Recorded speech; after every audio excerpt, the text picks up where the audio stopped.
Il y a une information qui circule depuis quelques heures et qui n'a toujours pas reçu l'attention qu'elle mérite réellement. L'Arabie Saoudite, les Émirats Arabes Unis, le Koweït et le Qatar envisageraient de se retirer de certains contrats avec les États-Unis et de remettre en question leur futur engagement d'investissement en Amérique. Pas l'Iran, pas la Russie, pas la Chine, mais bien les alliés du Golfe de Washington. Aujourd'hui, nous allons analyser cela avec une approche froide, les chiffres, les mécanismes et surtout les conséquences concrètes. Parce que derrière cette information, il se cache quelque chose de bien plus profond qu'un simple désaccord diplomatique. Commençons par remettre les choses dans leur contexte, car il est impossible de comprendre ce qui se déroule aujourd'hui sans mesurer ce que représentent réellement ces 4 pays pour l'économie américaine. Les 7 principaux fonds souverains de la région du Golfe représentaient à eux seuls 43% de la totalité du capital investi par des investisseurs étatiques dans le monde en 2025, pour un total de 126 milliards de dollars de flux sortants. 126 milliards en une seule année. Et cela, c'était avant même le début de la crise. Ces 4 pays, l'Arabie Saoudite, les Émirats, le Koweït et le Qatar, ne sont pas seulement des partenaires militaires des États-Unis. Ils constituent aussi des partenaires économiques massifs et structurels, dont les fonds souverains sont investis dans des secteurs entiers de l'économie américaine, l'immobilier, la technologie, les infrastructures et les fonds d'investissement. La Qatar Investment Authority a notamment investi dans le fonds de Jared Kushner l'année dernière. Et ce sont aujourd'hui ces mêmes pays qui envisagent de débrancher la prise. Pour comprendre pourquoi, il faut regarder ce que cette situation leur a coûté. Concrètement, en termes de chiffres, depuis le 28 février, ces 4 pays sont devenus des zones de cible iranienne. Parce qu'ils ont participé, directement ou indirectement, aux opérations contre l'Iran. Aucun d'entre eux ne l'a fait officiellement. Mais parce qu'ils accueillent des bases américaines et parce qu'ils sont des partenaires stratégiques de Washington, ils se retrouvent dans la ligne de mire. Les Émirats ont dû gérer 165 missiles balistiques, 2 missiles de croisière et 541 drones iraniens depuis le début des opérations iraniennes. Le Koweït a intercepté 97 missiles balistiques et 283 drones. Le Qatar a repoussé 10 missiles et drones. Bahreïn a abattu plusieurs missiles et drones également. Ces chiffres représentent uniquement les interceptions officiellement revendiquées. Ils ne prennent pas en compte ce qui a réussi à passer. Aux Émirats, 35 drones se sont écrasés sur le territoire, causant des dégâts matériels selon le ministère de la Défense émirati lui-même. Des incendies ont été signalés à Dubaï, des dégâts près du Burj Al Arab, ainsi que des explosions à Abu Dhabi. Un incendie s'est même déclaré dans un data center d'Amazon Web Services à Dubaï. C'est peut-être la première fois dans l'histoire qu'un centre de données majeur est endommagé dans un contexte de crise. En Arabie Saoudite, la raffinerie d'Aramco à Ras Tanura a été touchée et mise hors service. Ras Tanura est l'une des plus grandes raffineries pétrolières du monde. Au Qatar, Qatar Energy a dû suspendre totalement sa production de gaz naturel liquéfié, provoquant une envolée historique des prix du gaz sur les marchés mondiaux. Les prix du gaz naturel en Europe ont bondi de 66% cette semaine. Plus de 70% des vols à destination des Émirats, du Qatar et de Bahreïn restent annulés.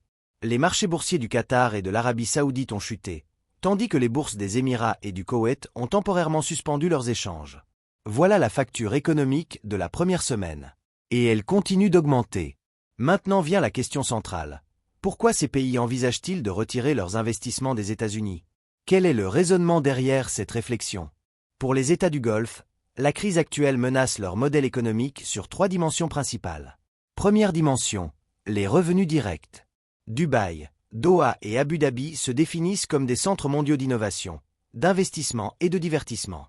Ce sont des destinations touristiques majeures, des lieux pour les grands événements sportifs et des partenaires commerciaux fiables pour les entreprises internationales.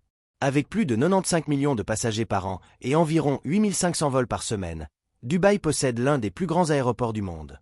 Pourtant, après les premières opérations iraniennes, l'activité a été fortement perturbée. Deuxième dimension, la réputation. Le Qatar, les Émirats et l'Arabie Saoudite ont investi massivement dans la connectivité pour préparer un avenir au-delà du pétrole. Mais attirer des touristes, construire et exploiter des data centers et maintenir des hubs logistiques complexes devient extrêmement difficile au cœur d'une zone de crise active. Troisième dimension, et sans doute la plus profonde, les opérations américaines et israéliennes contre l'Iran, ainsi que les ripostes iraniennes, fragilisent complètement le modèle régional de gestion des tensions. Ces dernières années, la région du Golfe s'était progressivement tournée vers la diplomatie et la désescalade pour établir un modus operandi avec l'Iran. En 2023, Riyad et Téhéran avaient repris leurs relations diplomatiques après 7 ans de tension. Le Qatar et l'Iran partagent un immense champ gazier. Oman jouait également un rôle important de médiateur. Tout ce travail diplomatique construit pendant près de 10 ans semble aujourd'hui s'effondrer. Maintenant, regardons le calcul économique précis que font ces gouvernements. Ces pays ont signé avec les États-Unis des contrats massifs, notamment dans le domaine militaire, des contrats d'armement représentant des dizaines de milliards de dollars, ainsi que des engagements d'investissement dans des projets américains d'infrastructures, de technologie et d'énergie. L'Arabie saoudite seule avait annoncé, lors de la visite de Donald Trump à Riyad en 2025, des engagements d'investissement de plusieurs centaines de milliards de dollars sur une période de 10 ans. Le raisonnement derrière la menace de retrait est relativement simple à comprendre. Ces pays paient aujourd'hui le prix d'une opération qu'ils n'ont pas demandée, qu'ils n'ont pas approuvée, et pour laquelle ils n'ont pas été consultés avant son lancement.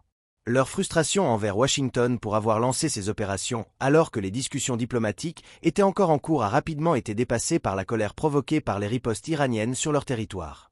Mais il y a là un paradoxe particulièrement cruel. D'un côté, les attaques iraniennes les ont temporairement rapprochés de Washington, qui garantit en partie leur défense. Le 1er mars, 5 États du Conseil de coopération du Golfe ont rejoint la Jordanie et les États-Unis dans une déclaration commune condamnant les opérations iraniennes et réaffirmant leur droit à la légitime défense. Mais de l'autre côté, ces pays font face à une facture économique croissante pour une opération qu'ils ne contrôlent pas. Et le signal envoyé par la menace de retrait des investissements n'est pas un message diplomatique. C'est un message purement économique. Si vous continuez, nous vous ferons sentir les conséquences là où cela compte le plus pour vous. Regardons maintenant les chiffres réels du pétrole, car c'est là que se trouve le véritable levier stratégique. Le transport maritime a été sévèrement perturbé dans le détroit d'Ormuz, par lequel transite environ 30% du commerce mondial de pétrole brut par voie maritime et près de 20% du gaz naturel liquéfié mondial. De nombreux navires commerciaux restent à l'arrêt à l'extérieur du détroit. Les opérateurs et maisons de trading choisissant d'éviter le passage. Les perturbations ont affecté environ 20% des approvisionnements mondiaux en pétrole transitant par le détroit d'Ormuz, faisant monter les prix du brut Brent d'environ 70 à plus de $80 le baril en quelques jours. Et ce n'est que le début. Si la production saoudienne reste perturbée, si le Qatar ne reprend pas sa production de GNL, si les compagnies maritimes continuent d'éviter le Golfe, les projections vont bien au-delà. Les analystes parlent de 120, 130 voire $150 le baril dans un scénario de crise prolongée. Pour Trump, c'est un problème existentiel. Il avait promis pendant sa campagne de faire baisser les prix de l'énergie. Les midterms de novembre 2026 approchent. Chaque cent supplémentaire à la pompe est un coût politique direct. Et là, les prix de l'énergie ne baissent pas, ils montent.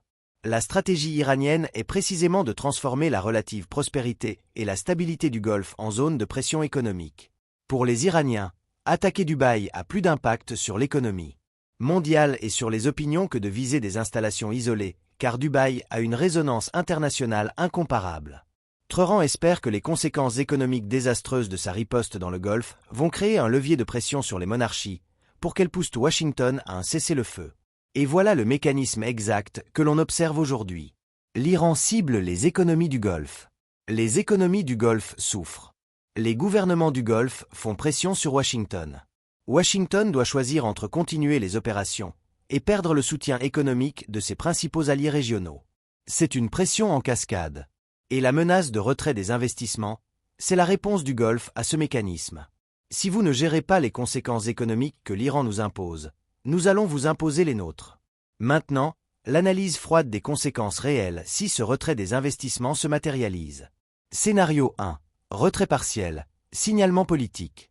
Les gouvernements du Golfe suspendent certains engagements d'investissement futurs. J'ai des signatures de contrats en attente et font savoir discrètement à Washington que la relation économique est conditionnelle à une désescalade. C'est le scénario le plus probable à court terme. Son effet immédiat est surtout symbolique, mais le signal politique est fort. Scénario 2. Retrait significatif des fonds souverains d'actifs américains. Les fonds souverains du Golfe ont investi 126 milliards de dollars dans le monde en 2025 seul.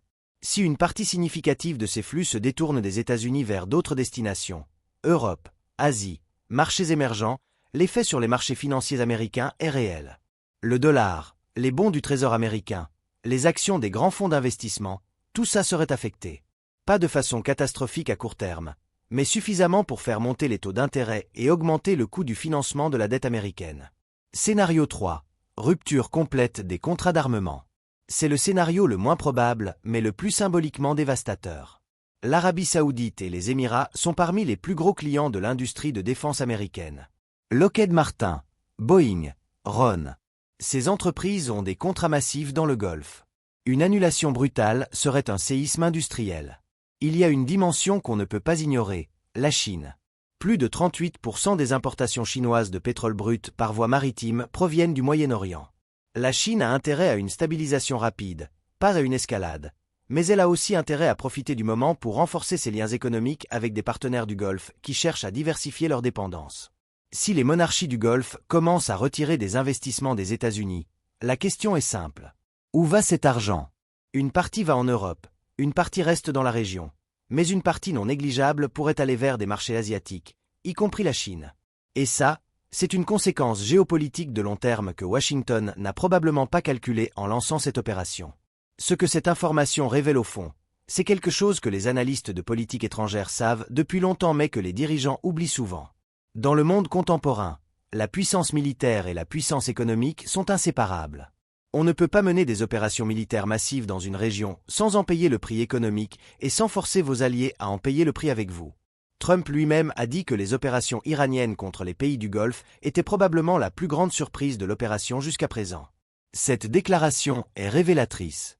Si les plus proches alliés régionaux des États-Unis dans la région subissent des dégâts économiques massifs et que Washington dit être surpris par ça, ça veut dire que ce scénario n'était pas dans le plan. Et quand les scénarios économiques ne sont pas dans le plan, les alliés qui pètent la facture finissent par prendre leurs propres décisions. La menace de retrait des investissements du Golfe, c'est exactement ça. Une décision prise par des alliés qui n'ont pas été consultés, qui subissent des conséquences qu'ils n'ont pas choisies et qui disposent d'un levier économique suffisamment puissant pour se faire entendre. Ce qui se joue maintenant n'est pas seulement militaire. C'est une négociation économique entre Washington et ses alliés du Golfe sur le prix qu'ils sont prêts à payer pour cette opération. Et pour l'instant, ce prix augmente chaque jour. Les sources sont dans la description. Vérifiez par vous-même. Abonnez-vous si vous voulez continuer à décrypter cette situation ensemble. On se retrouve très vite.